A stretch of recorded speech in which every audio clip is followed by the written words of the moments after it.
Sannleikurinn mun gera þig frjálsan, en fyrst mun hann valda þér miklum óþægindum. Aldir hefur kirkjan haldið fast í túlkun ritningarinnar með því að halda hulu leyndardóma yfir ákveðnum spádómum. En hvað ef sumir þessara spádóma hafa þegar ræst? Hvað ef vitnin 2, gífurlegi kraftar sem spáði fyrir í opinberunarbókinni, hafi þegar gengið á meðal okkar, sjálfsmynd þeirra bæld niður og boðskapur þeirra þaggaður?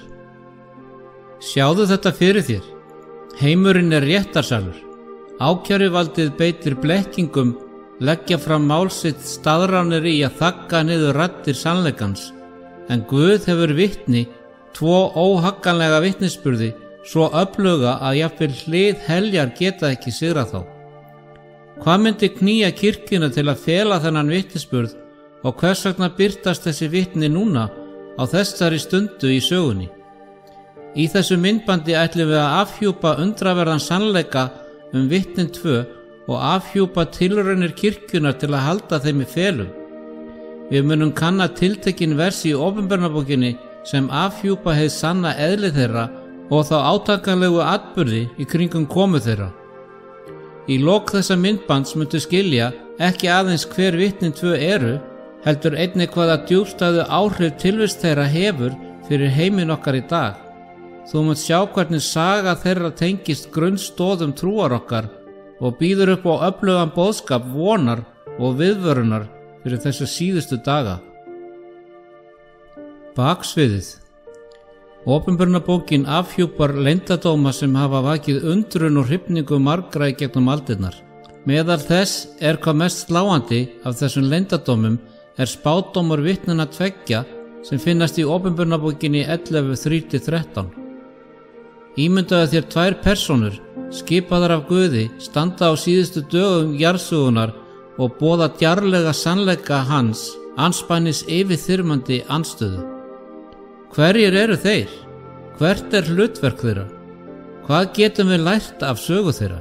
Þegar við opnum opinberunarbókina 11 okkur sagt að þessi 2 vottar séu útnefndir til að spá í 1260 daga, klæddir hærusekkjum.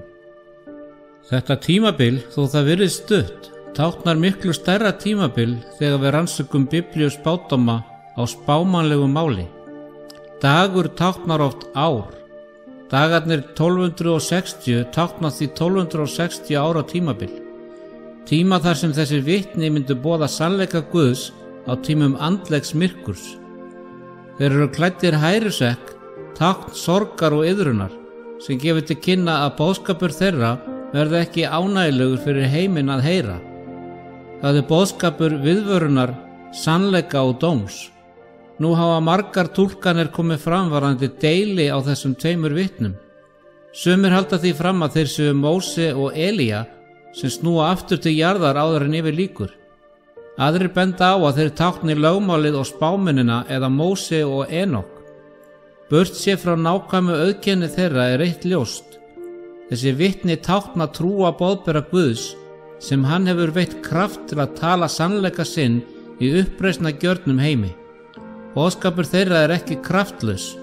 Opinberunarbókin 11:5 segir: og ef einhver vill granda þeim, gengur eldur út úr munni þeirra og eyðir óvinum þeirra. Ef einhver skyldi vilja granda þeim, skal hann með sama hætti deyddur verða. Þetta myndmál minnir á kraft orð Guðs, sem eins og eldur getur eytt og hreinsað. Vitni þessara 2 svo öflugt að það ekki hægt að þagga það niður með andstöðu. Þeir hafa ekki aðeins vald yfir óvinnu sínum, heldur yfir náttúrunni sjálfri. Þeir geta lokað himninum svo að það rigni ekki á dögum spádóms þeirra, líkt og Elía gerði í Gamla testamentinu. Þeir hafa líka vald til að breyta vatni í blóð, sem minnir á plágur Egyptalands á tíma Móse. Þessar athafnir sína vald og guðlegan stuðning þessara vitna. Þeir eru ekki að tala af sjálfsdáðum, þeir eru sendir af Guði sjálfum, en verkefni þeirra ekki kostnaðarlaust. Eftir vitnisburð þeirra rís dýrið úr botnlausri gryfju og sigrar þá.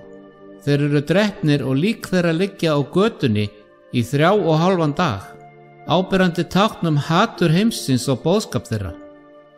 Íbúar jarðarinnar gleðjast yfir dauða þeirra, senda jafnvel hver öðrum gjafir eins og til að fagna sigri þeirra yfir þessum sendiboðum Guðs. En gleði þeirra er skammvinn. Åpenbarunarbókin 11:11 segir að eftir 3,5 dag kom lífsandi frá Guði inn í þá og þeir stóðu á fætur og mikill ótti féll yfir þá sem sáu þá. Á þessu dramatíska augnabliki sjáum við að dauðinn hefur ekkert vald yfir þeim sem tilheyra Guði. Vitnin rísa upp og stíga upp til himna réttlætt frammi fyrir óvinum sínum. Þessi frásögn af vitnunum tveimur sýnir öflugan sannleika verk Guðs í heiminum. Jafnvel þegar fólk hans virðist sigrað, jafnvel þegar öfl hins illa virðast sigra, er Guð enn við stjórnvölin. Rétt eins og vitnin eru reist upp, þannig mun sannleikur Guðs rísa aftur upp í hjörtum þeirra sem leita hans. Á þessum síðustu augnablikum jarðsögunar stendur saga vitnanna tveggja til áminningar. Ekki er hægt að þagga niður sannleika Guðs. Það getur verið bælt niður, ráðist á hann eða honum hafnað, en á endanum mun hann sigra. Vinsælar kenningar og hvers vegna þær ganga ekki upp. Það eru margar kenningar sem hafa komið fram í gegnum aldirnar deili á vitnunum tveimur í Åpenbarunarbókinni 11. Sumir telja að þessi vitni séu Móse og Elía, en aðrir stinga upp á Móse og Enok. Bæði Móse og Elía eiga sér heillandi sögu í reikningunni og báðir eru mjög mikilvægar persónur í samskiptum Guðs við mannkynið, en þegar við skoðum þessar vinsælu kenningar nánar sjáum við að þær passa ekki alveg við spádóminn eins og lýst er í Åpenbarunarbókinni. Fyrst skulum við skoða þá almennu trú að vitnin tvö séu Móse og Elía. Þessi hugmynd er oft studd af þeirri staðreynd að báðir spámennirnir hafa kraftaverkatengsl við himinin. Elía sem við vitum hafa tekin upp til himna í eldsvagni eins og við lesum í síðari konungabók 2:11, en þeir héldu áfram og voru að tala saman, það kom allt í einu eldlegur vagn og eldlegir hestar og skildu þá að, en Elía fór til himins í stormviðri. Sömuleiðis birtist Móse við hlið Elía þegar Jesús var ummyndaður og birtist þeim Pétri, Jakobi og Jóhannesi á fjalltindinum. Matteus og Guðspjall 17:3 segir okkur: og Móse og Elía birtust þeim og voru þeir á tali við hann. Þessi yfirnáttúrulega birting gerir það auðvelt að skilja hvers vegna sumir halda að Móse og Elía gætu verið vitnin tvö, enda tákna þeir lögmálið og spámennina, tvær stoðir Gamla testamentisins. En hér er það sem þessi kenning fellur sjálfa sig.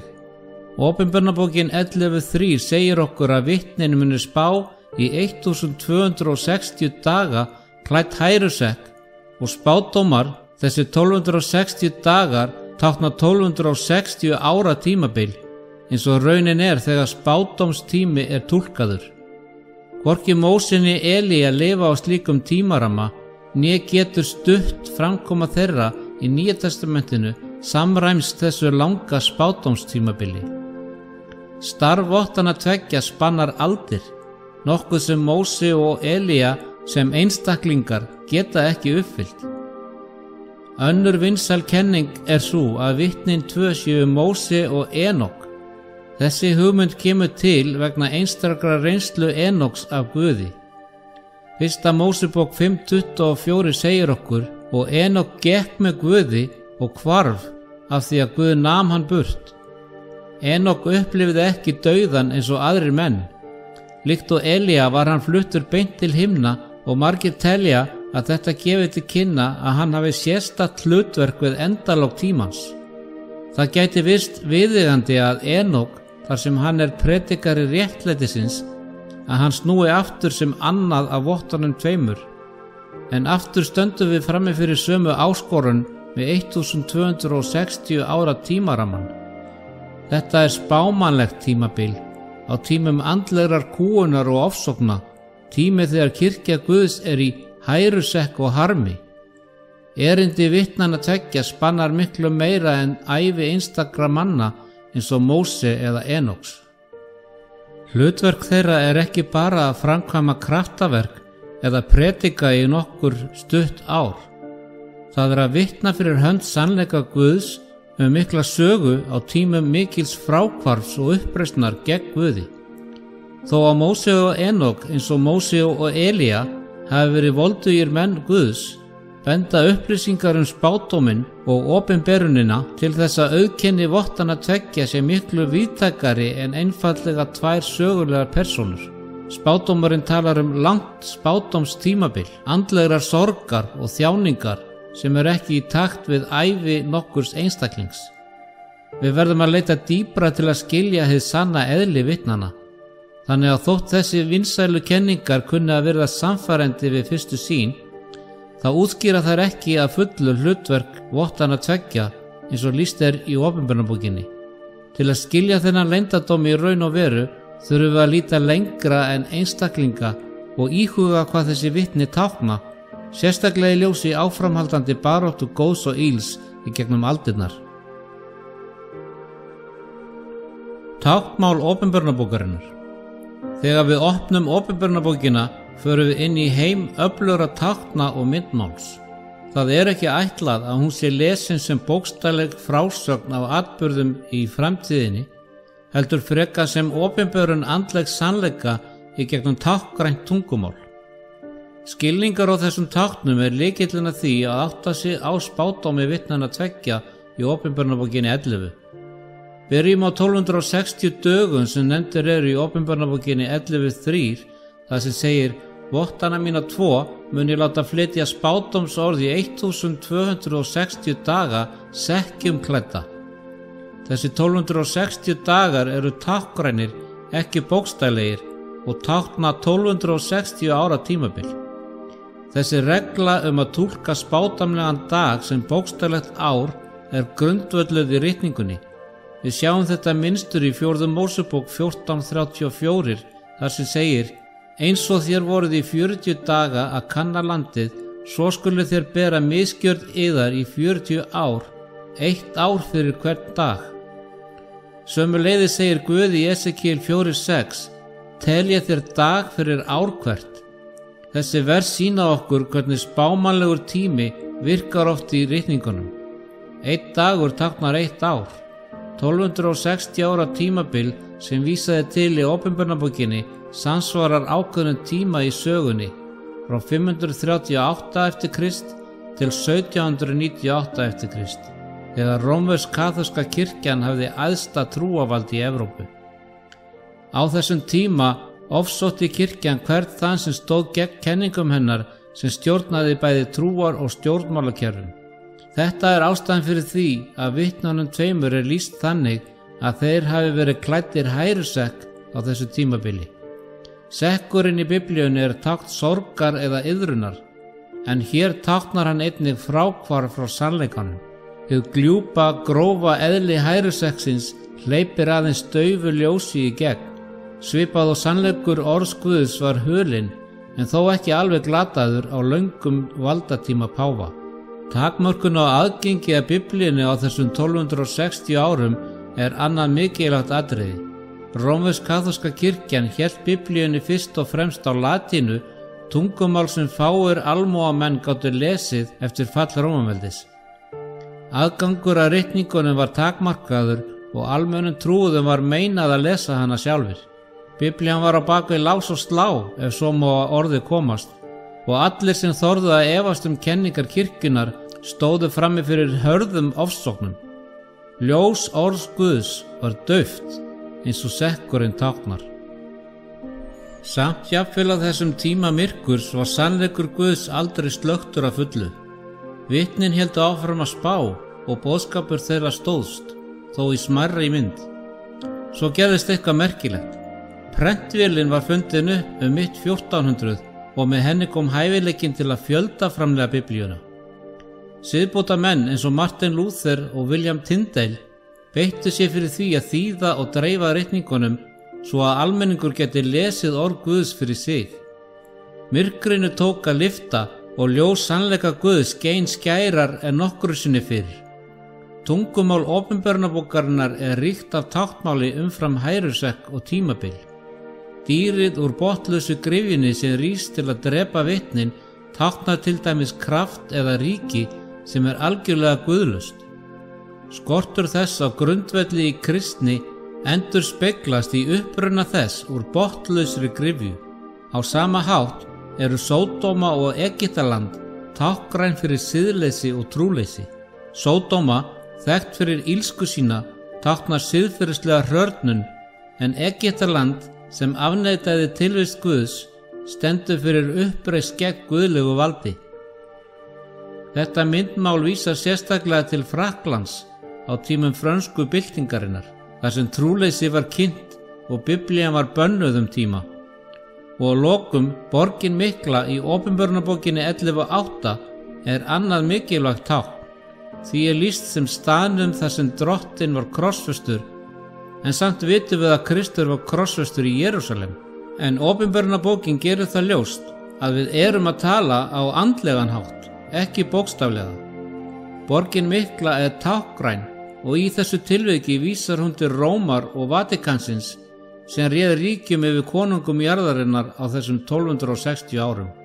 Opinberunarbókin 17:18 segir okkur: og kona sem þú sást er borgin mikla sem heldur ríki yfir konungum jarðarinnar. Þessi andlega Babylon tengist Sódómu í Egyptalandi vegna þeirra siðferðislegu og andlegu spillingar sem einkenndi kirkjuna á hátindi valds hennar. Skilningur á þessu táknræna tungumáli hjálpar okkur að skilja hið sanna eðli vottanna tveggja og þeirri andlegu baráttu sem geisaði á þessum 1260 árum. Þetta var ekki bara barátta milli tveggja manna og konungríkis. Þetta var barátta fyrir sannleikanum, fyrir orði Guðs og fyrir að ljósi fá að skína í myrkrinu. En spurningin er eftir: hver eru þessi tvö vitni? Að bera kennsl á vitnin tvö. Það er önnur túlkun sem gefur betri skilning, sú sem tengir þessi vitni ekki við einstaklinga heldur eitthvað miklu öflugra.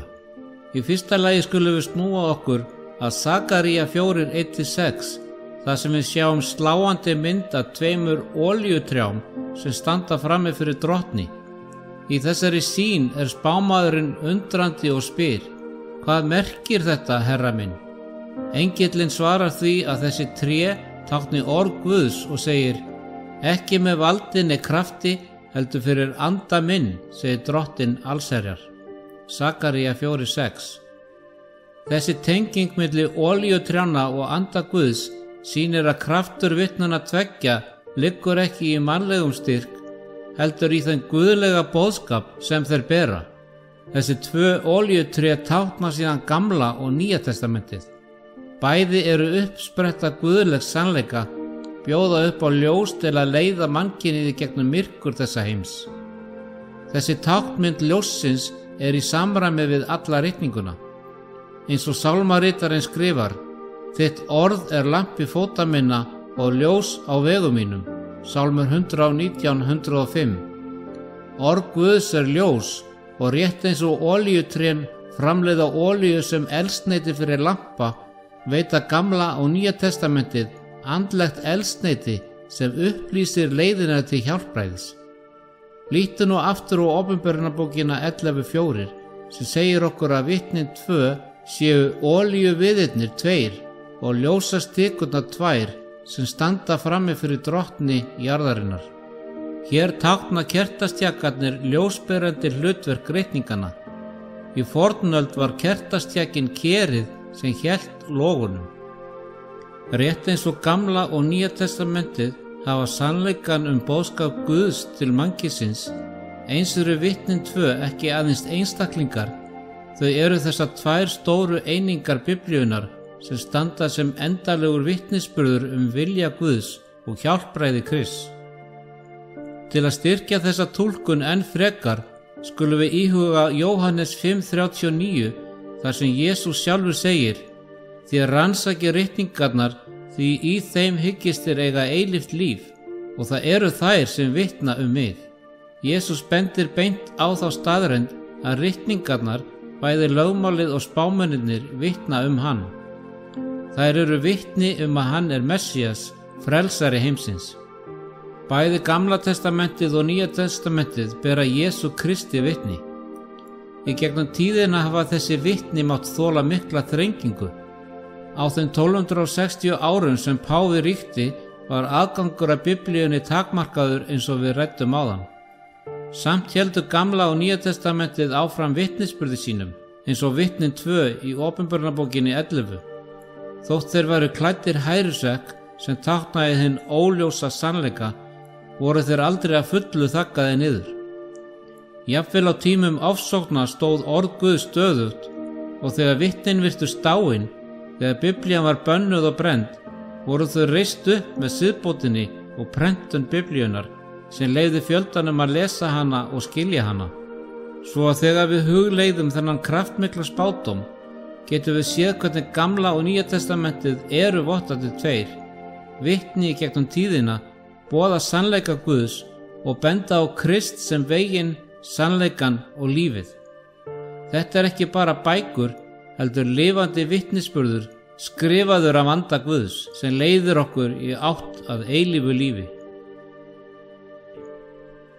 Fyrsta árásinn á vitnin 2. Við skulum íhuga myrkt tímabil í sögunni, tíma þegar orð Guðs var ráðist á, hulið og snúið, af stofnun sem átti að halda því uppi.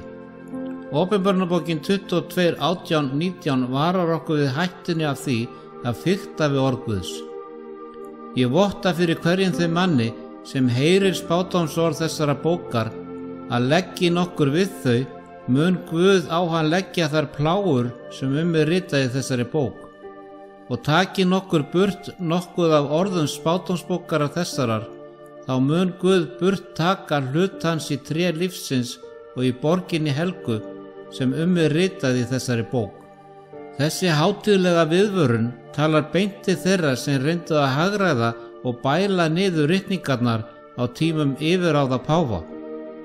Páfarétta rannsóknin var lykilatriði í þessu, tæki til að uppræta villutrú, sérhver trú sem var ekki í takt við kenningar páfans. Í rannsókninni voru ótal einstaklingar beittir hræðilegum ofsóknum. Rannsóknir og réttahöld fóru fram gegn þeim sem voguðu sér að ögra kirkjunni. Pyntingum var beitt og grunaðir menn neyddir til að játa á sig villutrú. Sumir voru dæmdir í lífstíðarfangelsi, hjá öðrum voru eignir gerðar upptækar sem auðgaði kirkjuna á sama tíma og þeir sem voru fundnir sekir urðu fátækari. Versta öllu var að margir voru framseldir veraldlegum yfirvöldum til aftöku, oft brenndir lifandi á báli. Rannsóknarétturinn var aðferð til að tryggja að öll kennsla sem stangaðist á við túlkun kirkjunar á Biblíunni væri ekki liðin. En hvað segir Biblían þá sem myndu skaða eða reyna að tortíma vottunum tveimur? Opinberunarbókin 11, 5, 6 gefur hryllilegan spádóm. Ef einhver vill granda þeim, gengur eldur út úr munni þeirra og eyðir óvinum þeirra. Ef einhver skyldi vilja granda þeim, skal hann með sama hætti deyddur verða. Þeir hafa vald til að loka himninum til þess að eigi rigni spádómsdaga þeirra. Þetta á ekki aðeins við bókstaflega skaða, heldur þá sem reyna að afskræma sannleika orðs Guðs. Eldurinn og pláurnar sem hér eru nefndar tákna guðdómlegan dóm, áminningu að Guð tekur ekki létt á bælingu eða afbökun á orði sínu. Í 5. Mósebók 11, 16, 17 sjáum við svipaða viðvörun. Gætið yðar að hjarta yðar láti ekki tælast og þér víkið ekki af leið og dýrkið aðra guði og fallið fram fyrir þeim, ella mun reiði drottins upptendrast í gegn yður og hann mun loka himninum svo að eigi komi regn. Regninu sem haldið er eftir er myndlíking fyrir að halda eftir andlegri næringu, sannleikanu sem kemur frá orði Guðs. Á þeim 1260 árum sem sannleikurinn var bældur niður, breiddist andleg hungursneið út Evrópu. Fólk var svelt af orðinu og margir féllu í andlegt myrkur, því að árásinn á vitnin 2 endaði ekki með rannsóknaréttinum. Franska byltingin, knúin áfram af uppgangi trúleysis og uppreisnar gegn kirkjunni, kom enn einu höggi á Biblíuna. Frakkland, sem eitt sinn var þekkt sem elsta dóttir kirkjunnar, snerist gegn Guði og tók upp veraldarhyggju og trúleysi, táknað í Opinberunarbókinni 11 sem Sódóma og Egyptaland. Þetta tímabil táknaði enn eina árásina á orð Guðs með Biblíu brennum, kirkjur eyðilagðar og Guð hafður að háði. Samt í gegnum allar þessar árásir, hvort sem það var frá páfaveldi eða trúleysisbyltingunni, lifðu vitnin 2 af. Þótt þau væru klædd hærusekk, þótt þau væru kúguð og ofsótt, var ekki hægt að slökkva orð Guðs. Það var varveitt og með umbótum og uppfinningu prentvélarinnar var það fært fólkinu á ný. Ljós sannleikans tók að skína enn og aftur. Í þessu sjáum við uppfyllingu fyrirheits Guðs. Ekkert afl, hvort sem trúarleg harðstjórn eða guðlaus uppreisn, getur raunverulega eyðilagt orð hans. Vitnin 2, Gamla og Nýja testamentið, halda áfram að bera vitni, boðskapur þeirra lifandi og öflugur til þessa dags. Biblían, sem áður var fjötruð og falin fjöldanum, er nú aðgengileg öllum og sannleikur hennar er eins öflugur og alltaf. Önnur árás, dýrið úr botnlausu gryfjunni. Franska byltingin. Sögulega séð þjónaði Frakkland sem traustur bandamaður páfadómsins, sérstaklega á miðöldum og í endurreisninni. Franski konungar héldu oft uppi páfavaldi og Frakkland átti stóran þátt í að framfylgja kirkjuskipunum. Þetta nána samband endurspeglast í hugmyndinni Frakkland sem eitt af 10 hornunum, sem tákna ríkin sem styðja veldi dýrsins. Hlutverk Frakklands var meðal annars ofsóknir á mótmælenda umbótasinnum meðan á umbótunum stóð. Fjöldamorð heilags Bartólómeusar árið 1572 er athyglisvert dæmi þar sem þúsundir mótmælenda, þekktir sem hjúgenottar, voru myrtir á hrottalegan hátt.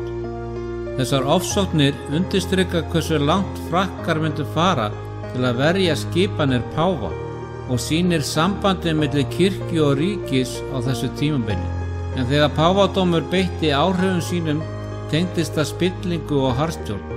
Franska byltingin var ekki bara uppreist gegn pólitísku valdi, hún var uppreist gegn trúarlegri kúgun, sérstaklega yfirráðum rómversk-kaþólsku kirkjunnar. Aldir hafði kirkjan rangfært Biblíuna og notað hana til að réttlæta óheft vald hennar og grimmilega rannsóknir. Íbúar Frakka sem voru orðnir þreyttir á þessu valdi risu upp í hörðum viðbrögðum, vörpuðu ekki aðeins af sér oki páfa, heldur snerust líka gegn Biblíunni sjálfri, þar sem þeir sáu hana samofna spilltum gjörðum kirkjunar. Þetta augnablik endurspeglar mynstur sem við sjáum í gegnum Biblíu söguna. Rétt eins og Ísrael til forna sneri stundum frá sannleika Guðs sem leiddi til refsingar þeirra af heiðnum þjóðum. Eins leyfði Guð Frakklandi að rísa gegn yfirvaldi Rómar á öflugan hátt. Opinberunarbókin 11, 5, 6 býður upp á innsýn hér. Það talað eld sem berist frá munni vitnanna tveggja og plágur sem elti þá sem skaða þau. Í andlegum skilningi táknar þetta viðvörun Guðs til hvers kyns valds sem rangsnýr orði hans. Páfakerfið, með því að afbaka sannleika Krists og ofsækja þá sem reyndu að fylgja orði hans af trúmennsku, hafði sínar eigin afleiðingar. Byltingin í Frakklandi var afleiðingin, dómur sem Guð leyfði yfir kerfi sem hafði troðið á Kristi í meira en 1260 ár. Það sem Frakkland gerði í öfgakenndum viðbrögðum sínum, að banna og brenna biblíur, troða mannlegri skynsemi yfir guðlegan sannleika, voru alvarleg mistök. En það mikilvægt að skilja hvers vegna það gerðist. Biblían hafði verið svo misskilin af gjörðum kirkjunar að fólkið leit á hana sem hluta af vandamálinu, ekki lausninni. En jafnvel á þessu óreiða tímabili gefur Opinberunarbókin von. Í Opinberunarbókinni 11, 11 og 12 sjáum við vitnin 2 Gamla og Nýja testamentið endurlífguð eftir að hafa legið dauð í 3,5 daga. Þetta táknar upprisu orð Guðs eftir að það var bannað þegar byltingin stóð sem hæst. Í 3,5 ár frá 1793 til 1797 bönnuðu Frakkar Biblíuna aðeins til að leyfa hana aftur skömmu síðar. Vakning vitnanna tveggja táknar endur uppgötvun heimsins á ritningunni þar sem ljós orðs Guðs tók að skína bjartara enn og aftur. Fall valds páfadómsins sést hvað skýrast þegar franski herinn handtók Píus páfa árið 1798. Páfinn, sem eitt sinn var tákn óhagganlegt andlegt vald, var tekið til fanga og lést í útlegð. Þessi atburður markaði veraldlegt áfall fyrir völd Vatíkansins og táknaði fall hluta þessarar miklu borgar sem lýst í Opinberunarbókinni. Með þessu opnuðust dyrnar fyrir Biblíuna að rísa á ný. Siðferðisleg hrörnun Frakklands á þessum tíma, sem blaðamaðurinn Erik von Kenneth Leiden lýsti sem sadískri orgíu, endurspeglaði andlegt ástand þjóðarinnar. Eins og Sódóma í Egyptalandi hafði Frakkland snúið baki við ljósi Guðs, farið niður í siðleysi og uppreisn. En þessi uppreisn var jafn mikið gegn falskri framsetningu Krists og gegn kirkjunni. Með því að hafna valdi kirkjunnar höfnuðu þeir líka Biblíunni, án þess að átta sig á því að hið sanna orð hefur verið hulið, ekki spillt. Og þrátt fyrir viðleitni til að útrýma kristni stóð orð Guðs eftir. Ekki var hægt að þagga niður í vottunum tveimur, óumbreytanlegum vitnisburði Guðs í gegnum Gamla og Nýja testamentið. Þeir risu upp aftur og með viðleitni siðbótarinnar og útbreiðslu Biblíunnar fór ljósið að skína bjartara og náði að lokum langt út fyrir mannlegt vald. Fall Frakklands ekki aðeins viðvörun fyrir þjóðir, heldur hvern einstakling. Alltaf þegar samfélagið snýr baki við sannleika Guðs niðurstaðan sú sama, ringulreið, rugl og eyðilegging. En jafnvel á dimmustu augnablikunum hönd Guðs enn að verki og stýrir atburðum til að uppfylla tilgang hans. Fall þeirra var vitni afleiðingar þess að hafna valdi Guðs, áminning að það engin friður eða öryggi utan vilja hans. Á endanum, jafnvel þeir sem eru á móti sýna mátt hans með ósigri sínum, hvort sem þeir gera sér grein fyrir því eða ekki. Þetta mynstur sögunar ætti að vekja okkur til umhugsunar og árverkni. Lærdómurinn skýr. Að standa gegn orði Guðs að búa sig undir tortímingu, en þeir sem eru í samræmi við sannleika hans munu finna frið og tilgang, jafnvel í miðjum prófraunum. Þess vegna svo mikilvægt fyrir hvert og eitt okkar að rannsaka Biblíuna fyrir okkur, kafa djúpt í sannleika hennar og búa okkur undir þá atburði sem eftir að gerast. Við lifum á tímum þegar spádómar enn að rætast fyrir augum okkar og aðeins þeir sem hafa rætur í orðinu verða tilbúnir. Ef þú hefur ferðast með mér þetta langt, hvet ég þig til að skilja eftir athugasemd hér að neðan, eitthvað eins og ekki hægt að þagga niður í vitninum. Láttu það verða yfirlýsingu trú þína og varanlegan kraft orð Guðs. Og ef þið hungrar í fleiri falda sannleika á ritningunni, býð ég þér að fylgjast með okkur hér. Saman munum við halda áfram að afhjúpa þessa endatíma spádóma og uppgötva auðæfi orðs Guðs. Við skulum enda með bæn. Himneski Faðir, við þökkum þér fyrir viskuna og dómgreindina sem að finna í orði þínu. Þegar við hugleiðum boðskap vottanna tveggja, megum við lifa eftir sannleikanum sem þú hefur opinberað og vera trú við að deila honum með öðrum. Leiddu okkur Drottinn og hjálpaðu okkur að standa staðföst í ljósi þínu. Í Jesú nafni. Amen.